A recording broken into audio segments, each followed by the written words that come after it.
del momento utilizan para su iconografía.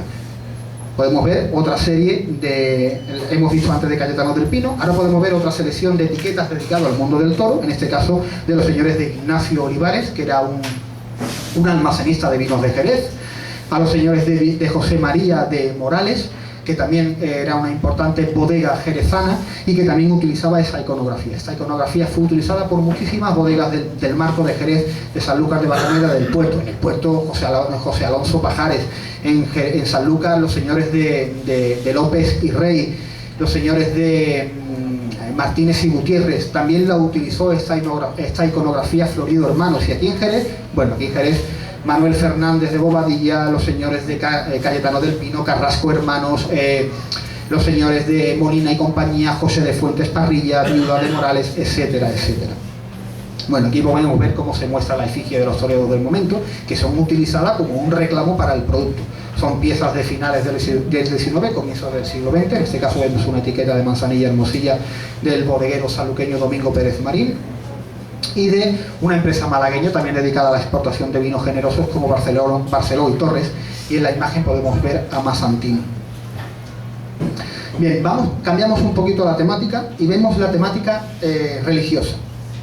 Vale, la temática religiosa encontramos bellas imágenes representativas sobre los grandes hechos y personajes del mundo bíblico. Diferentes santos y religiosos que a lo largo de la historia quedan fielmente reflejados en la etiqueta. Representación cromolitográfica de las grandes obras pictóricas y escultóricas existentes del momento. Y hay una variada iconografía religiosa que sirve para ilustrar vinos de misa, medicinales, milagrosos, curativos, como altares, copas, ángeles, cruces y demás parafernalia religiosa. Hay una rica elaboración donde no faltan los dorados, los huecos grabados, los bajos relieves.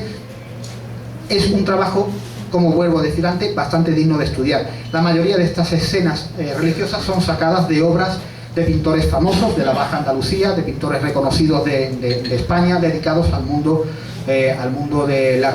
religioso, ¿no? Y esos trabajos son pasados nuevamente a la etiqueta de vino. O sea, estamos teniendo toda la historia social, económica, deportiva, política del siglo XIX reflejado en la iconografía del vino.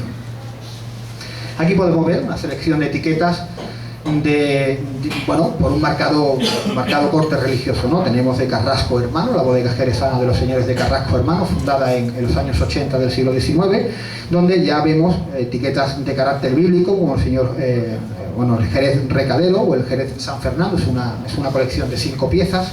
Aquí tenemos a los señores de Cayetano del Pino, que vuelve con una etiqueta, con esa monja, ¿no? Con ese vino tan ilustrativo, ¿no? Donde podemos ver un carácter un marcado carácter religioso para su producto. Vemos otros ejemplos, ¿no? Como los señores de Francisco y Pacheco, con bodegas en Jerez, donde tenía su reconstituyente San Antonio, los señores de Gutiérrez Hermanos, que tenía pues su coñac español San Carlos, o esta etiqueta incluso de La Rioja, porque la iconografía, que fue muy rica en Jerez, en el marco de Jerez, evidentemente en España, en el resto de España igualmente, ¿no? Tuvo un auge muy importante, y es una muestra de una etiqueta de unas soleras de 1900 de Rioja el Niño Jesús, de los señores de López de Heredia, la famosa bodega que todavía existe de vinos de Rioja, ¿no? Y vemos cómo se utiliza esa iconografía religiosa para marcar sus productos. Aquí hay dos simpáticas etiquetas, en este caso de las destilerías Fábricas de Aguardientes y Anisados de Sevilla, muy famosas a finales del XIX y comienzos del XX, donde podemos ver pues etiquetas de los señores de Manuel Morgado, Anís del Monaguillo, con un rico grabado, un rico bajo relieve,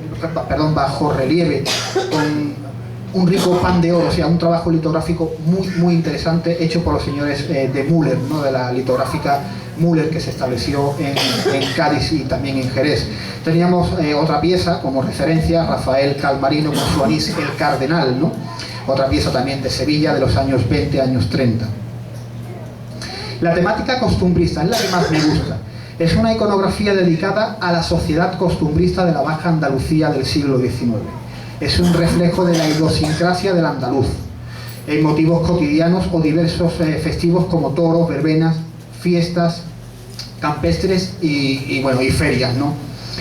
Encontramos ilustraciones extraídas de la antigua pintura costumbrista de la Andalucía, y el romanticismo del siglo XIX, tipo Joaquín Turina, Julio Romero de Torres o Gonzalo Bilbao, entre otros.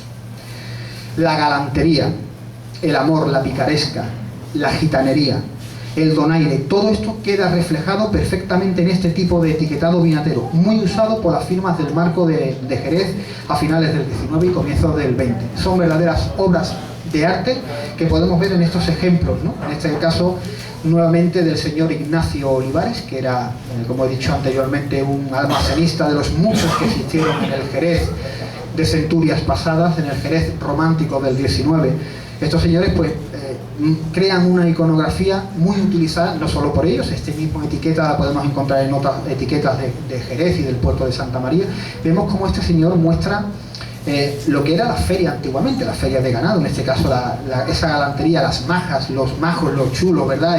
La coquetería, esa galantería, ese hombre no típicamente vestido para la ocasión, intenta galantear a la maja, ¿no? Ese Manolo. Todo esto queda perfectamente reflejado en esta etiqueta. En la siguiente que vemos, igualmente, una tertulia, ¿no? Donde después de la corrida de toros existe el flamenco, el mundo taurino, esa charla, sigue guardando ese romanticismo, como digo, de la iconografía del XIX. Aquí vemos otras piezas, en este caso de Sanlúcar de Barrameda, de los señores de López y Rey, más tarde José Antonio Rey. Esta fábrica de espíritus, de aguardientes, de vinos enclavadas en Sanlúcar, en la calle Banda Playa, tenía una exquisita colección de etiquetas costumbristas, como podemos ver. Vemos a las damas, vemos el reflejo del vino, vemos el flamenco, los señores toreros, la galantería, la mujer taurina, muy propia también de aquella época. Es la típica figura costumbrista de la Baja Andalucía del momento. Aquí otras etiquetas de Jerez y de Málaga, los señores de Carrasco Hermano con esa solera fina oro, donde muestra nuevamente esa coquetería, esa galantería, y en este caso es una pieza, la que vemos al lado, malagueña, donde podemos ver exactamente, pues bueno, entre la picaresca del momento para vender vinos, cómo el mundo del toro y el mundo del flamenco se entremezcla todo, ¿no? Pasamos a otra temática, ¿no? Para seguir amenizando esta tertulia. La encontramos con personajes históricos. Son preciosas cromolitografías dedicadas a ilustres personalidades del mundo de la política, la pintura, el mundo eclesiástico, la literatura, inventores o la monarquía. Es un fiel reflejo de importantes hechos históricos, efemérides a nivel nacional e internacional, que marcaron un antes y un después en nuestra historia antigua y contemporánea.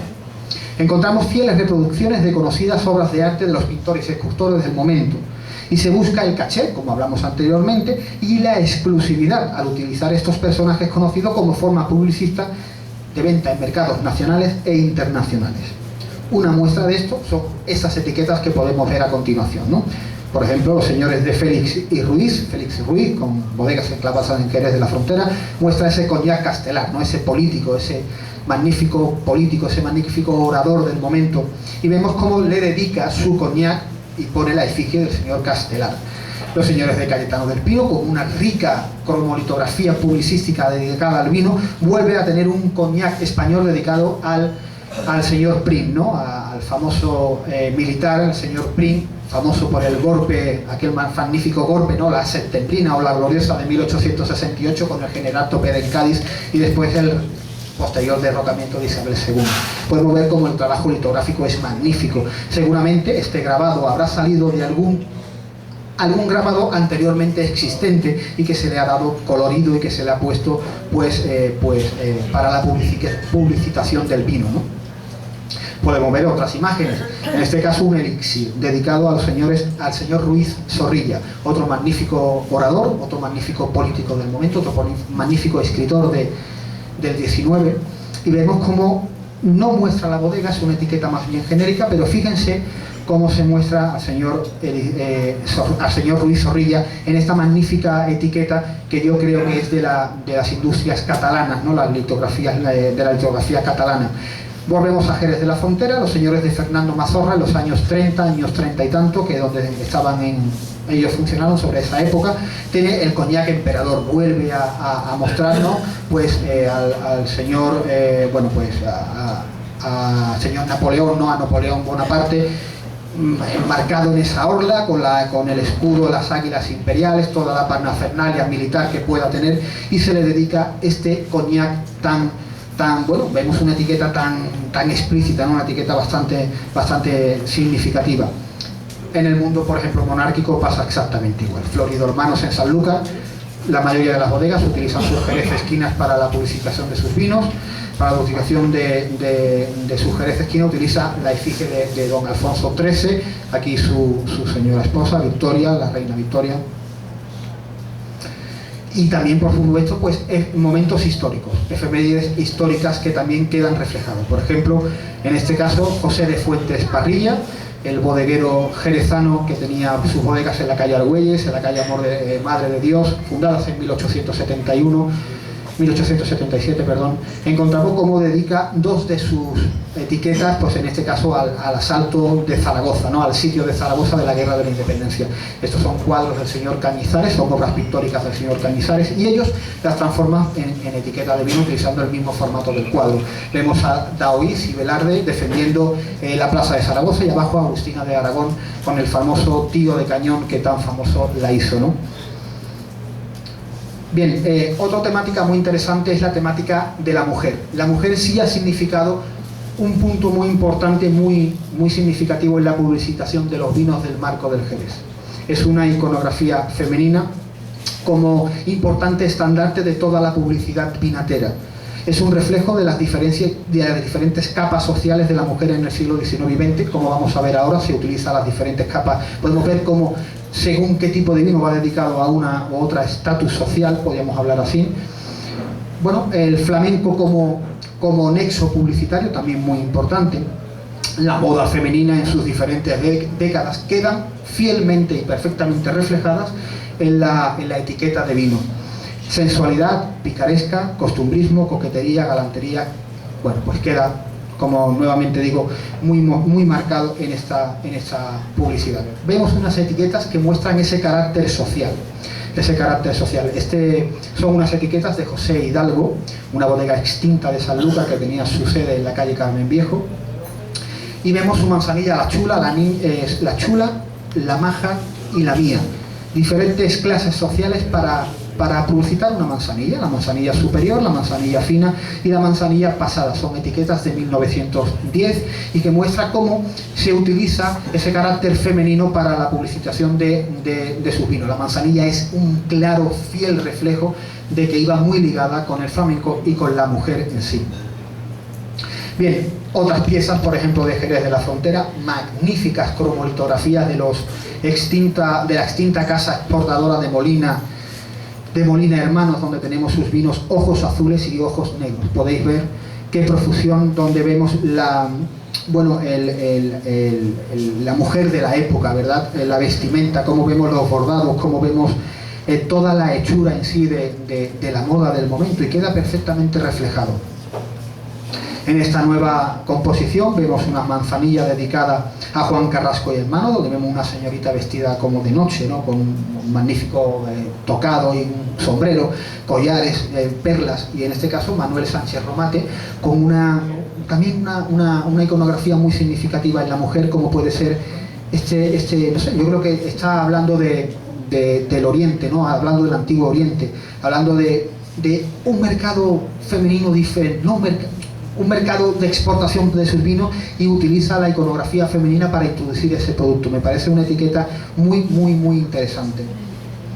Bien, aquí tenemos otra serie también de mi colección particular, de los señores de Francisco Cebrer y Balaguer. Era un exportador de vinos de Jerez que vivía en Mallorca y terminó en México exportando vinos de Jerez a México, y vemos cómo vuelve a utilizar una escena femenina donde mezcla la música, mezcla el flamenco, mezcla diferentes capas sociales para la publicación de sus productos, ¿no? Están hechas por la imprenta de Tomás, la importante imprenta Tomás de Barcelona. Cambios sociales y políticos en la publicidad vinatera. Me vais a permitir que beba un poquito de agua.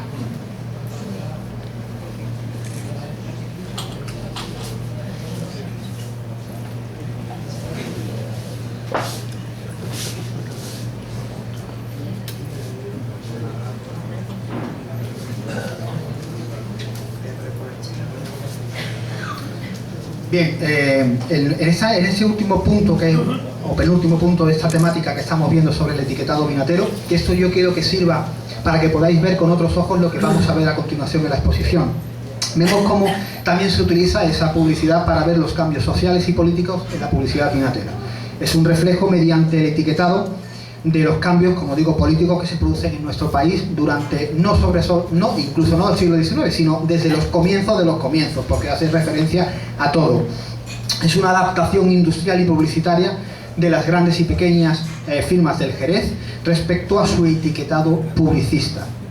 Y es un reflejo de los cambios sociales de la nación, dependiendo del estado vigente, liberal o conservador. Época de Isabel II. Vemos cómo eran las etiquetas en esa época de Isabel II, de la Casa González y Vías, como proveedores ya de su majestad, la reina de las Españas, la reina de España Isabel II. El escudo de la monarquía española, la corona real flanqueada por banderas nacionales, y es elaborada por el litógrafo Gustave Nissou, 1850-1872. Vale. La época de la Primera República. Pasamos de Isabel II, pasamos de una monarquía establecida en España a la época de la Primera República. Vemos piezas dedicadas a esa Primera República. Piezas de 1873 a 1874. Ausencia total de la corona real, de las flores de lis, de la bordura de gules, órdenes del toisón de oro, y de Carlos III y de la Cruz de Borgoña. Es una etiqueta genérica, en este caso lo que estamos poniendo aquí, elaborada por la litografía Cairel, Barcelona, de Elixir Federal y Elixir de la República. Si vemos la iconografía, pues evidentemente es una iconografía dedicada es una alegoría a la niña bonita, ¿no? Que así se le llamaba a esa iconografía de la Primera República y la mujer. Bueno, seguimos con esa Primera República. La publicidad cambia de manera radical. En la mayoría de los casos desaparecen los blasones, escudos nobiliarios y reales, realzándose las ideas liberales, el cual se identifica con la iconografía femenina, pues en esta aparecen con poses más tolerantes y en su mayoría con los pechos al aire y más ligeritas de ropa. Evidentemente vemos como ese carácter liberal de esa Primera República queda perfectamente reflejado en estas dos piezas, ¿no? Un Carabanchel, que era un antiguo anisado triple de una destilería, es una etiqueta genérica, no pone la destilería, no pone la fábrica de vinos, y otra igualmente de aguardiente de hierbas, son etiquetas hechas por la litografía Cairel de Barcelona, y vemos cómo evidentemente muestra pues lo que estamos hablando, ¿no? Esa desnudez femenina, esa libertad del momento, ¿verdad? Bueno, pasamos a la época de Alfonso XII, 1874-1885. En este caso vemos una etiqueta genérica de Alfonso XII, que es la que mostramos anteriormente, del año 75 del siglo XIX, por el litógrafo francés Eugène Pichot. La restauración, llega la monarquía y llega la restauración nuevamente de los símbolos borbónicos, coronas reales, flores de lis, etcétera, etcétera. Y se empieza a utilizar de forma ilegal la iconografía de su majestad el rey don Alfonso XII como forma publicitaria, que es como vemos en esa etiqueta.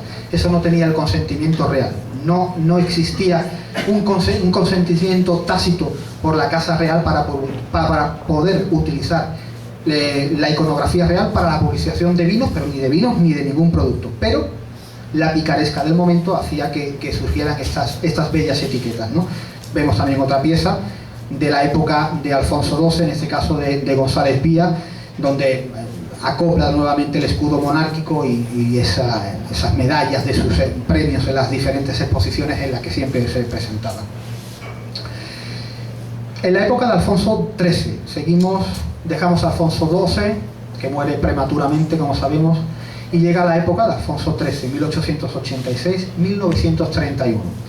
Bueno, vemos una etiqueta genérica del licor Alfonso XIII. Es una iconografía basada en una imaginaria coronación, como podía ser la coronación del rey de España en 1886, y hecha por el litógrafo francés Eugène Pichot, 1875-1894.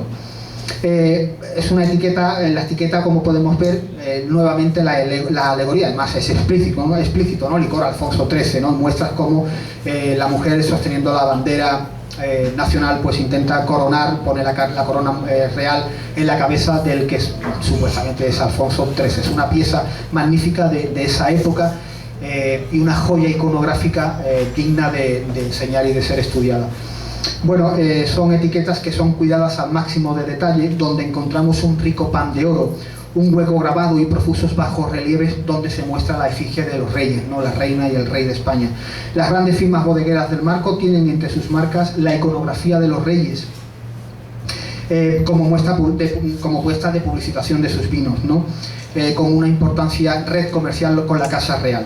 Aquí podemos ver unos ejemplos de lo que hablamos. Vemos una etiqueta del puerto de Santa María con la efigie de Alfonso XIII, de Gamboa y Ramírez, una de Jerez de la Frontera, de José de P. Martín y compañía, también con la imagen del monarca.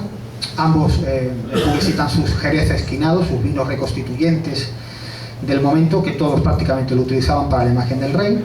Vemos en este caso como la reina también es perfectamente inmortalizada en la publicidad del vino de Jerez, en este caso el amontillado Ena de los señores de Ruiz y compañía, y en este caso la reina de las Españas, una manzanilla fina del señor del Marqués de Mérito. Estas son etiquetas de los señores de Manuel Fernández de Bobadilla, y pongo que pese a ser una iconografía muy usada por las bodegas, porque evidentemente casi todas las bodegas de prestigio importantes tenían la iconografía real, los primeros en tener concesión para la utilización de la imagen del rey como forma publicitaria en sus vinos fue la casa bodeguera de Manuel Fernández y Bobadilla en 1910. Hay un artículo muy interesante en el blog de José Luis Jiménez, donde podemos encontrar esto mismo que estamos hablando, cómo existe un hecho muy interesante, muy significativo, donde la sobrina del señor Manuel Fernández de Bobadilla, la señorita Rangel, si no me equivoco, que tenía de apellido, va a buscar al monarca a Madrid, le enseña los bocetos de sus etiquetas, especialmente estas que estamos viendo, son las verdaderas etiquetas con concesión real para la publicitación de los jereces quinados de sus productos, y le dice: mire usted qué trabajo tan bueno hacemos en Jerez, qué vinos tan buenos van a utilizarse para su imagen, denos usted el permiso para poder utilizarlo, y a raíz de ahí tiene esa concesión que después también tendrían los señores de Valderrama, Sánchez Romate, etcétera, etcétera. Nos vamos a la Segunda República.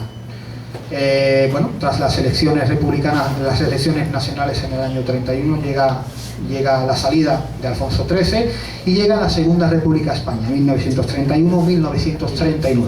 Las bodegas vuelven a adaptar toda su publicidad, evidentemente no toda, sigue existiendo una publicidad muy diferente, pero sí varia de esa publicidad, empieza a ser reflejada, pues la publicidad va derivada a ese estado político que se mueve en ese momento en España, como es la Segunda República. Vemos la ausencia total de la corona real, las flores de lis, las borduras de gules, las órdenes del toisón de oro de Carlos III y la cruz de Borgoña, y se cambia la clásica bandera franjirroja por la bandera típica republicana con esa banda morada. Aquí vemos otras etiquetas también de la época republicana. La bodega Unión Vinícola Jerezana le dedica esta preciosa etiqueta al escritor Blasco Ibáñez, autor del libro La Bodega, y que, bueno, pues podemos ver cómo está enmarcado con la bandera de la República. Los señores de Manuel Lagares en Sanlúcar, aunque la bandera no tiene la franja morada, sí es una etiqueta propiamente republicana. Vemos de nuevo la alegoría a la República reflejada en esa mujer, ¿no? En esos aires de libertad con el gorro frígido, si no me equivoco. Y vemos como es una etiqueta que podría haber sido perfectamente de justo antes de la entrada de la República, cuando todavía no se sabía si se iba a poner la franja morada, pero él utiliza la bandera típica con las dos franjas rojas, pero sí es una etiqueta con un carácter marcado republicano. Bien, pasada la guerra civil, llega la época de la dictadura de Francisco Franco, se cambia el régimen establecido en España en 1939-1975, y vemos como nuevamente la bodega vuelve a adaptarse. En este caso vemos una etiqueta sanluqueña de Manuel García Monge, donde dedica una manzanilla a la Nueva España, 18 de julio del año 36, al año el año significativo del 18 de julio, ¿no? Vemos cómo vuelve nuevamente, pues, a adaptar su época a lo que se está viviendo. Incluso Manuel García Monge tenía etiquetas dedicadas a la República, y después, pues, adapta su publicidad también al nuevo estado que existe, ¿no? Vemos nuevamente otra etiqueta, Otra imagen, en este caso de los señores de Ruiz y compañía, el escudo de España durante el franquismo, que incorpora la cartera con el lema de Una grande y libre, junto con otros motivos heráldicos que añaden el escudo tradicional de España, armas de Castilla, León, Aragón, Navarra, Granada, las columnas de Hércules, la cartera de Plus Ultra, el escudo de los reyes católicos, el águila de San Juan, el yugo de las flechas, falange, tal y tal.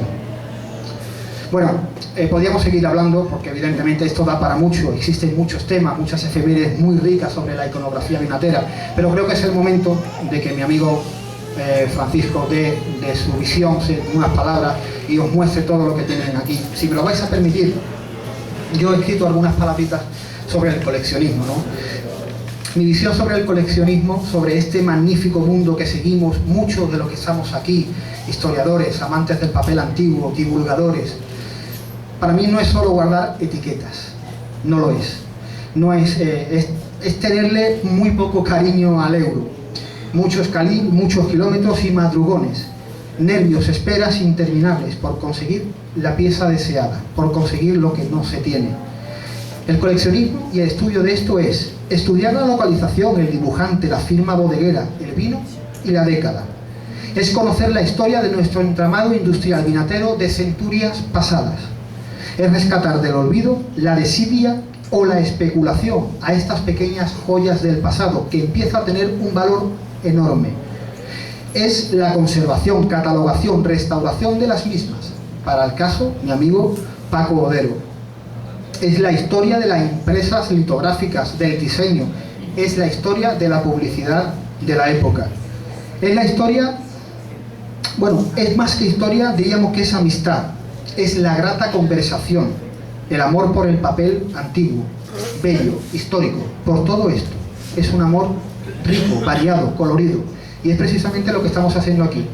Conversación, literatura, tertulia, cultura, el vino, todo es lo que intentamos conseguir con esto. Mi amigo Paco nació en Sanlúcar de Barrameda, tiene actualmente 68 años y desde muy joven comenzó a atesorar pequeños retazos de la historia, pasando por sus manos importantes colecciones como sellos, llaveros, programas de cines, vítolas puros, pero llega el momento de su gran colección, que es la colección de su vida. Ha sido y será un valioso y rico etiquetado vinatero de todas las regiones productoras del mundo. En la década de los 80, mi amigo Francisco Odero, Paco para todos nosotros, vio como parte de ese próspero patrimonio bodeguero de nuestra comarca empezaba a desaparecer. Esto, sumado al afán por luchar por nuestra historia, por lo nuestro, por nuestra idiosincrasia, nuestros valores y nuestros tesoros patrimoniales, despertó en él un irrefrenable deseo de dejar para la posteridad una de las mejores colecciones de etiquetas, litografías, cromolitografías de la temática vinatera que existen en el mundo. La Plaza Mayor, el Rastro de Madrid fueron testigos de cómo comenzó su inmejorable colección, cuando por casualidad, y solo por casualidad, Paco encontró una gran caja con piezas de nuestro pasado industrial vitivinícola. Y tras observarlas y deleitarse de la belleza y la sensualidad de estas pequeñas joyas de centurias pasadas, de siglos pasados, las compró y comprando para siempre el sueño, un sueño que le llevaría a viajar, a rastrear, a exponer, a estudiar la singularidad y la poca conocida faceta de la historia de nuestro entramado comercial y publicístico del siglo XIX y XX. En 1990 ya formaba parte de la extinguida Asociación Española de Coleccionistas de Etiquetas de Vino, donde escribía diversos artículos y, por supuesto, conoce a gente y coleccionistas por toda España. Actualmente su colección está formada por más de 130.000 etiquetas. 130.000 etiquetas son muchas etiquetas. De todos los rincones de